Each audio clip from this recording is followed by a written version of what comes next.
दोस्तों, पाकिस्तान कभी भी ये ऑप्टिक्स नहीं चाहता था, फ्रैंकली स्पीकिंग। इन ऑप्टिक्स से मुराद ये है कि जिस तरह अरब लीडर्स जो हैं वो इंडिया जा रहे हैं, फॉर लॉन्ग पाकिस्तान ने जो कश्मीर इशू की वजह से मुस्लिम वर्ल्ड को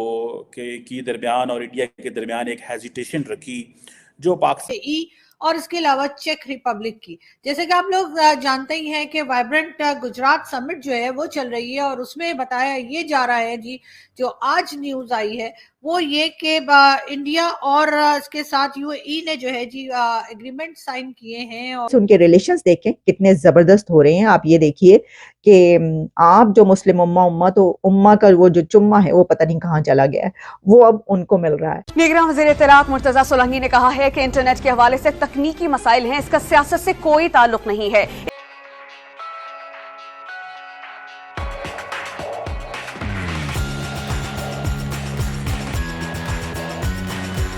तो जनाब, वाइब्रेंट गुजरात समिट जो है उसमें ये बात कही जा रही है कि सिर्फ गुजरात जो है वो $3 ट्रिलियन इकोनॉमी बाय 2047 बनने जा रहा है। इसमें अभी तक जो ऐलानात हो चुके हैं उसके मुताबिक ये कहा गया है कि जो minister of industry and commerce Morocco के हैं, उन्होंने कहा the best and the most competitive country in the producing cars in Bharat. ये तो Japanese automobile giant Suzuki Motor Corporation जो है उसने is all set to make a capital of $35,000 crore और establishing a new car manufacturing plant in Gujarat. 35,000 crore जो है वो कहा जा रहा है कि Japanese automobile giant Suzuki Motors की तरफ से जो है ये। इसके जो लोग जो हैं, चेक रिपब्लिक के लीडर वहां पर पहुंचे हैं, मोजाम्बिक के लीडर जो है वो वहां पर मौजूद हैं, हेड ऑफ द स्टेट। और जो आप जानते हैं कि यूएई के तो प्रेसिडेंट वहां पर मौजूद हैं, वो हर जगह पर नजर आ रहे हैं इस वक्त मोदी साहब के साथ। और बड़ी गुड़ियां जबरदस्त किस्म की चल रही हैं, यानी कि दोस्तियां जफ्फियां शफ्फियां उन्होंने डाली हैं एक दूसरे को जब वो आए हैं वहां पर। और जनाब, इसके बाद हम देख रहे हैं कि इस समिट में जो है भारत के वजीर आजम ने भी तकरीर की, लेकिन इसमें दो स्पीचेस जो हैं वो बहुत चल रही हैं। उसके अंदर जो है एक तो है अडानी और एक है अंबानी, मिलते जुलते नाम है। तो मुझे बड़ा मजा आ रहा था जब वो स्पीचेस सुन रही थी कि ये हो क्या रहा है, क्योंकि जाहिर है कि जैसे जैसे आगे बढ़ रही है जो समिट है तो उसकी सारी रिपोर्ट्स हो रही हैं चीजें और हमारे सामने आ रही हैं। उसमें जो अंबानी साहब हैं उन्होंने कहा है कि नरेंद्र मोदी जो हैं वो most successful PM of India's history, Bharat की तारीख के सबसे ज्यादा कामयाब तरीन वजीर आजम करार दिया है अंबानी ने अपने वजीर आजम को। जनाब, ये जो मैं ये रिपोर्ट आपके सामने पेश कर रही हूँ जो कि हर जगह पर इस वक्त चल रही है, ये हमें ये बताती है कि ये कोई छोटी बात नहीं है। इस वक्त ये जो लोग बात कर रहे हैं ना, वो तो ठीक है, उन्होंने उठा दिया मोदी साहब को, अंबानी साहब ने भी, अडानी साहब ने भी अपने प्राइम मिनिस्टर को उन्होंने जो है वो उठा के रख दिया। उन्होंने कहा पहने तो मतलब दुनिया का सबसे बड़ा लीडर है मोदी, और उन्होंने कहा कि इंडिया को यहाँ तक पहुंचाने में जो किरदार अदा कर दिया पूरी दुनिया जो है मान रही है, उनकी बात मानती है और उन पे तालियां बजाती है वगैरह वगैरह। इस तरह की चीजें ये हैं, ये सब जो है हकीकतें हैं, हमारे सामने मौजूद हैं। लेकिन जाहिर है कि ये बहुत बड़े स्टेक होल्डर्स हैं,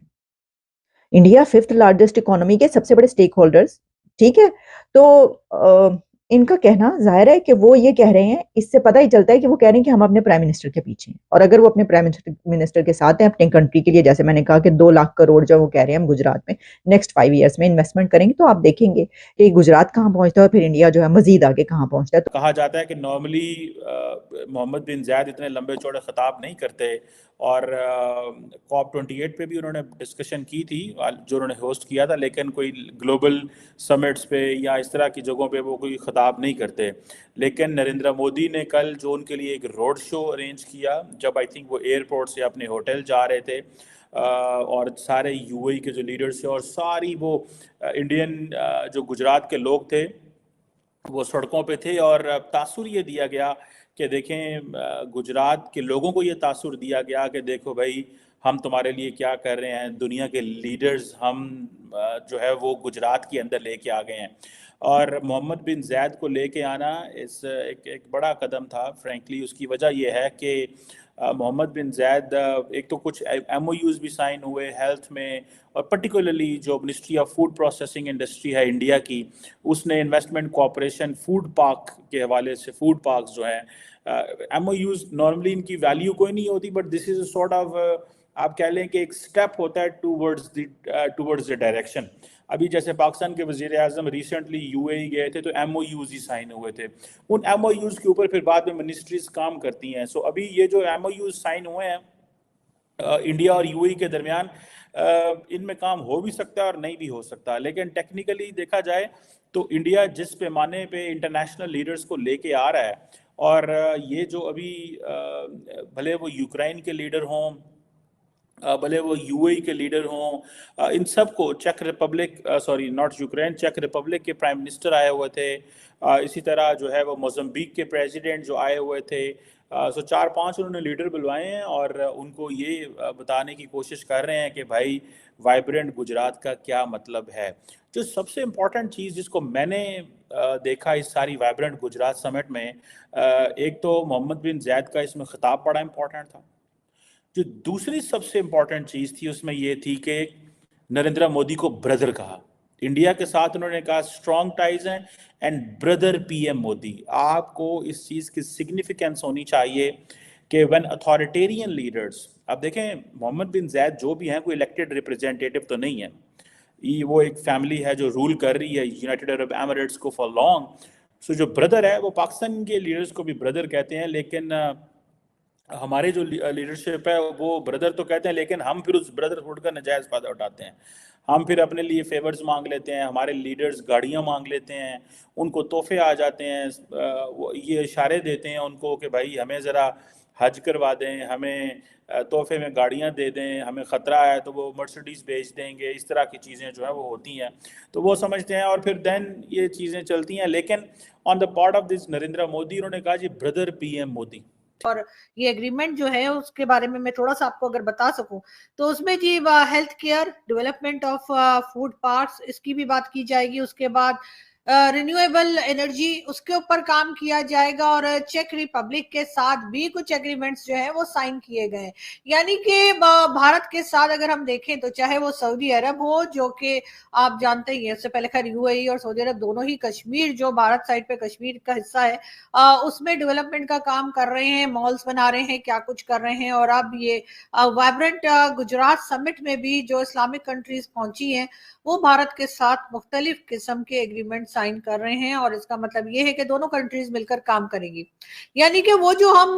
सारे जमाने में पाकिस्तान, हम जो एक मुसलमानों के ठेकेदार बने होते हैं, चौधरी बने होते हैं, बल्कि हमें कोई पूछ नहीं रहा और भारत को पूछा जा रहा है। और वो सारी बातें जो पहले लोग किया करते थे भारतीय गवर्नमेंट के बारे में कि जी मोदी जी के लिए खास तौर पे कि जी उन्होंने तो बुच्चर ऑफ गुजरात और ये और वो और पता नहीं क्या क्या, हमें भी वही सिखाया पढ़ाया गया था। वो तो शुक्र ऊपर वाले का और हमारे प्यारे प्यारे भारतीय दोस्तों का, जिन्होंने हमें सही बात समझाई और सही रास्ता दिखाया और हमारे दिमाग में जो कचरा भरा हुआ था उसको निकाल के बाहर फेंक दिया। तो बहरहाल मैं आपको ये बता रही थी कि जी बिल्कुल, अब जैसा कि सब लोग देख रहे हैं कि इलेक्शन नजदीक आता जा रहा है, लेकिन इलेक्शन नजदीक आने के साथ साथ मोदी जी की स्पीड कम नहीं हुई है, काम वो करते जा रहे हैं। और जैसा आपने देखा कि अब भी जो गुजरात समिट चल रही है उसमें भी कई कंट्रीज आई हैं, और जैसे मैंने आपको बताया कि UAE जो है वहां के जो प्रिंस आए तो उनको तो जी मोदी जी ने जो है वो झप्पियां डाल दी। और ये के साथ हमारे मेरे फेवरेट, बल्कि सभी पाकिस्तानियों के बहुत फेवरेट है,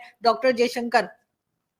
शायद वो वाहिद मिनिस्टर हैं इंडिया के जिनकी हमने कभी कहीं बुराई नहीं सुनी, हमेशा तारीफें ही सुनी है। और हमारी तो बड़ी ख्वाहिश है कि पाकिस्तान और भारत के टर्म्स ठीक हो जाए, तो कुछ टाइम के लिए अगर हम डॉक्टर जयशंकर को ले लें और हमारे यहाँ जो फॉरेन पॉलिसी है उसको थोड़ा सा डिजाइन करके दे दें।